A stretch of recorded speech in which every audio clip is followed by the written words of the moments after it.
Namun pada saat yang sama, malaikat Jibril datang dengan menunggangi sebuah kuda demi membujuk Fir'aun untuk masuk ke dalam Laut Merah yang terbelah itu.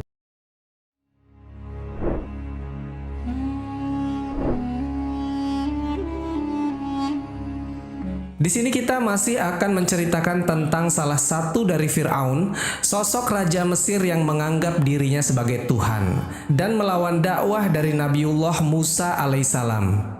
Tapi kali ini kita akan mengisahkan tentang apa alasannya malaikat Jibril menyumpal mulut Fir'aun ketika dia mau bertaubat dan mengakui kebenaran risalah yang dibawakan Musa alaihissalam. Ada hikmah besar dari kisah kali ini tentang bagaimana luasnya ampunan Allah Subhanahu wa Ta'ala kepada seluruh manusia tanpa terkecuali, termasuk juga dengan Fir'aun.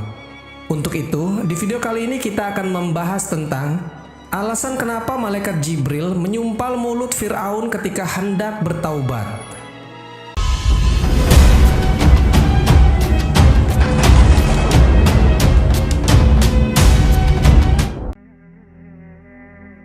Assalamualaikum warahmatullahi wabarakatuh, Sobat Jazirah Ilmu yang dimuliakan Allah.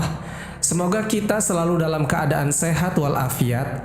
Amin ya rabbal alamin.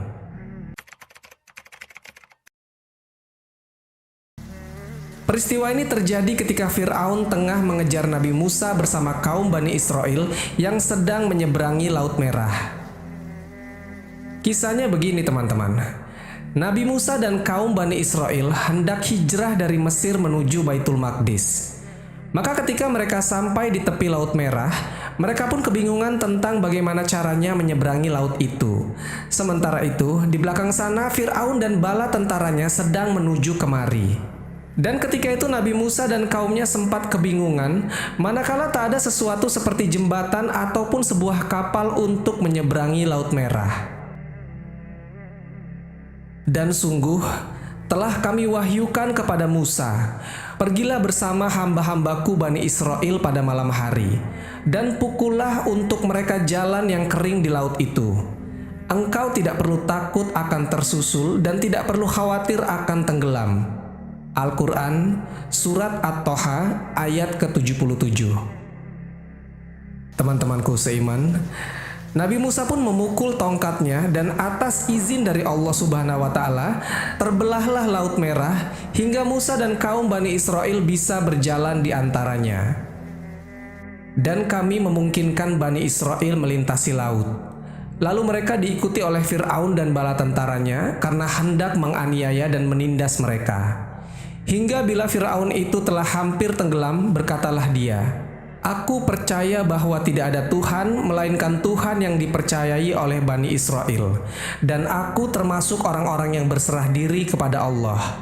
Al-Quran, Surat Yunus ayat ke-30. Maka tibalah Fir'aun dan bala tentaranya di laut.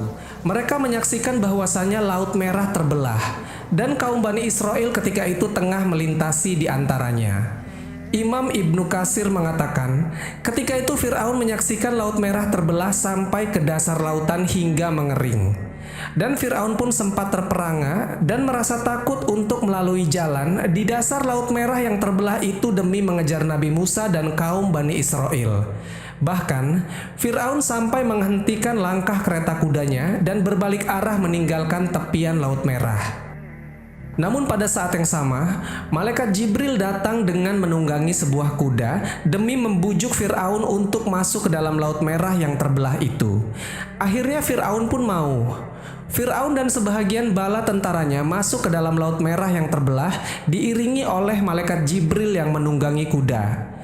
Maka setelah Fir'aun dan kereta kudanya sampai di tengah lautan yang terbelah, sedangkan Musa dan kaum Bani Israel sudah sampai di daratan, Allah Subhanahu wa Ta'ala memerintahkan Nabi Musa untuk memukulkan tongkatnya kembali sehingga air laut menyatu seperti sedia kala. Fir'aun dan bala tentaranya yang menyadari bahwasannya lautan akan kembali menutup, mereka berusaha untuk berbalik arah. Namun sudah terlambat. Allah Subhanahu wa Ta'ala memerintahkan laut untuk menutup dan menenggelamkan mereka semua. Fir'aun pun terombang-ambing di dalam lautan, dan saat itu pula dia menyadari tentang kedudukannya, bahwasanya dia bukanlah Tuhan yang selama ini diserukan kepada rakyatnya. Dan saat itu ia mulai meyakini akan kekuasaan Allah Subhanahu wa Ta'ala. Nah, di saat nafasnya mencapai pangkal leher, Fir'aun menyatakan keimanannya kepada Allah Subhanahu wa Ta'ala. Dan di detik-detik kematian Fir'aun inilah ada peristiwa menarik yang terjadi. Ketika Fir'aun hendak bertaubat di penghujung hidupnya, malaikat Jibril mengambil tanah atau lumpur hitam yang berasal dari dasar Laut Merah itu, kemudian menyumpal mulut Fir'aun dengan lumpur itu, sehingga Fir'aun tidak bisa mengucapkan kesaksiannya bahwasanya tiada Tuhan selain Allah.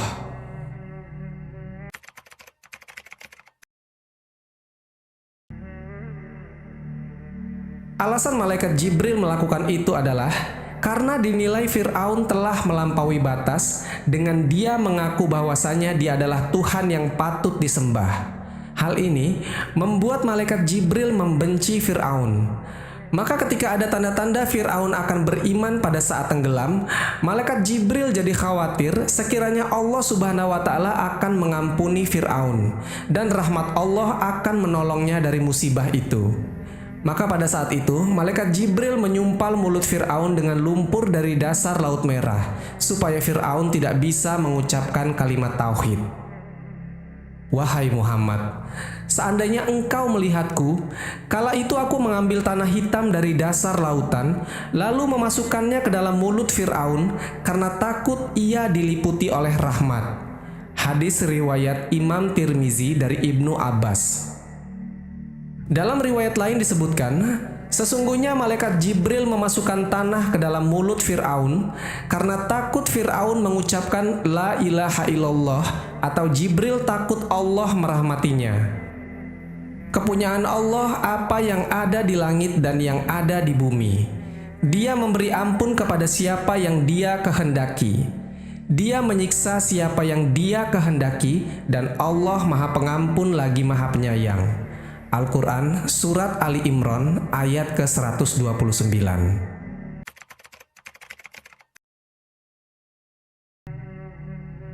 Sobat Jazirah Ilmu yang dimuliakan Allah, ada sebuah kisah yang berhubungan dengan kejadian itu. Kisahnya begini teman-teman. Ada seorang pemuda dari kalangan Bani Israel. Pemuda ini selalu mencaci maki Nabi Musa tanpa ada sebab yang jelas. Dia sangat membenci Nabi Musa dan risalah yang dibawanya. Jadi, setiap hari, setiap kali, ketika ia berpapasan dengan Nabi Musa, dia pasti menghina Musa, Taurat, dan Allah Tuhannya Nabi Musa. Bahkan, sesekali pemuda ini mengajak Nabi Musa untuk berkelahi. Tapi Nabi Musa tetap bersabar, tidak pernah sekalipun beliau menanggapi pemuda ini. Walaupun secara manusiawi, Musa ingin saja memukul pemuda ini. Penghinaan ini terjadi selama berhari-hari, bahkan sampai bertahun-tahun. Diriwayatkan dijelaskan, pemuda ini menghina Nabi Musa selama 5 tahun lamanya dengan penghinaan yang sama, yaitu menghina diri Nabi Musa, Taurat, dan Tuhannya Musa. Ketika di tahun kelima, di suatu malam Nabiullah Musa berdoa kepada Allah Subhanahu wa Ta'ala. Beliau tidak tahu harus digimanakan pemuda ini. Di dalam doanya, beliau memohon untuk menyerahkan masalah ini kepada Allah Subhanahu wa Ta'ala. Maka yang terjadi teman-teman, pada suatu hari Jibril datang kepada Musa dan mengabarkan, Allah Subhanahu wa Ta'ala telah menjadikan siksaannya pemuda itu kepadamu. Artinya, terserah Musa mau diapakan pemuda yang menghinanya ini. Tinggal bilang saja, pasti Allah akan kabulin. Mau terputus urat syarafnya, mau mati tiba-tiba kah, mau kena petir kah, pokoknya terserah apa yang dikehendaki oleh Nabi Musa.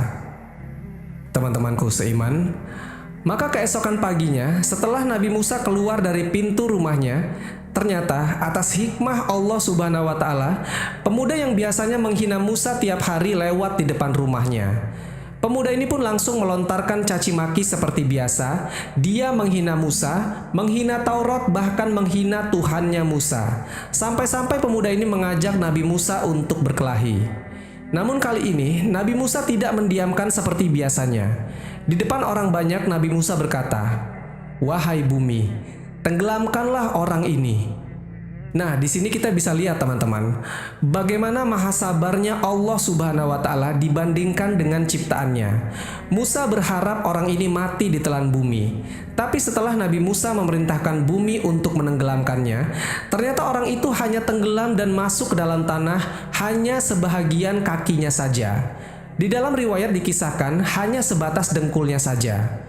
Lalu setelah pemuda yang menghina tadi terjebak dengkulnya di dalam tanah, pemuda ini pun meminta maaf sambil menangis kepada Musa. Dia berjanji tidak akan mengulangi perbuatannya itu. Nabi Musa yang mendengar permintaan maaf itu lantas berkata, "Aku tidak percaya. Hai bumi, tenggelamkanlah dia." Nabi Musa berharap orang ini mati, tapi ternyata bumi menenggelamkan hanya sebatas perutnya saja. Pemuda itu lantas menggoyang-goyangkan badannya. Dia berharap bisa keluar dari dalam tanah yang menghisapnya itu. Tapi teman-teman, ternyata tidak bisa. Maka pemuda ini untuk kedua kalinya, sambil menangis dan merengek-rengek, dia meminta maaf lagi kepada Nabi Musa dan berjanji untuk tidak mengulangi kesalahannya lagi. Nabi Musa pun berkata, "Aku tidak percaya. 5 tahun engkau menghinaku. Wahai bumi, tenggelamkanlah lagi orang ini." Pemuda itu pun masuk ke dalam tanah, hanya sebatas lehernya saja. Jadi yang terlihat dari atas hanyalah kepala pemuda ini saja. Pemuda ini pun semakin menangis dan berkata, "Wahai Musa, maafkanlah aku. Kalau engkau memaafkan aku akan beriman kepada Tuhanmu." Nabi Musa yang mendengarnya pun lantas berkata, "Aku tetap tidak percaya. 5 tahun engkau menzalimiku, sekarang engkau mau bertobat? Wahai bumi, tenggelamkanlah orang ini." Akhirnya seluruh tubuh dari pemuda ini pun masuk ke dalam tanah. Dia pun meninggal dunia di telan bumi atas permintaan Nabi Musa alaihissalam. Sobat Jazirah Ilmu yang dimuliakan Allah, maka setelah pemuda tadi meninggal dunia, Jibril datang kepada Nabi Musa dan berkata, "Wahai Musa, Tuhanmu kirim salam kepadamu. Tuhanmu ingin menyampaikan pesan untukmu. Wahai Musa, kenapa hatimu begitu keras? Jika saja orang itu meminta maaf kepadaku ketika dia tenggelam di sebagian lututnya, pasti aku akan memaafkannya." Dan lihatlah teman-teman, kasih sayangnya Allah Subhanahu wa taala terhadap ciptaannya begitu besar. Padahal selama 5 tahun pemuda itu menghina Allah Subhanahu wa taala. Tapi sekali saja dia minta maaf dan minta ampun kepada Allah Subhanahu wa taala, pasti Allah langsung akan memaafkannya. Berbeda dengan Nabi Musa alaihissalam, beliau adalah manusia, tentunya punya sifat manusiawi seperti akal, emosi, dan lain-lain. Pastilah akan memiliki kesabaran yang terbatas. Dan Allah Subhanahu wa taala adalah sebaik-baiknya zat yang mengampuni dan memaafkan setiap hambanya yang bertobat. Jadi artinya, sebuah gunung itu besar, bumi jauh lebih besar, dan jagat raya ini juga jauh lebih besar dari segalanya. Tapi yang lebih besar dari itu semua adalah pintu ampunan Allah Subhanahu wa taala. Wallahu a'lam bishawab. Jadi itulah kisah tentang alasan kenapa malaikat Jibril menyumpal mulut Fir'aun ketika hendak bertaubat. Semoga kisah ini bermanfaat. Lebih dan kurangnya mohon dimaafkan. Yang benar datangnya dari Allah Subhanahu wa taala. Khilaf ataupun keliru itu datangnya dari saya pribadi sebagai manusia biasa. Sampai ketemu di kisah-kisah seru yang penuh makna selanjutnya. Saya akhiri. Wassalamualaikum warahmatullahi wabarakatuh.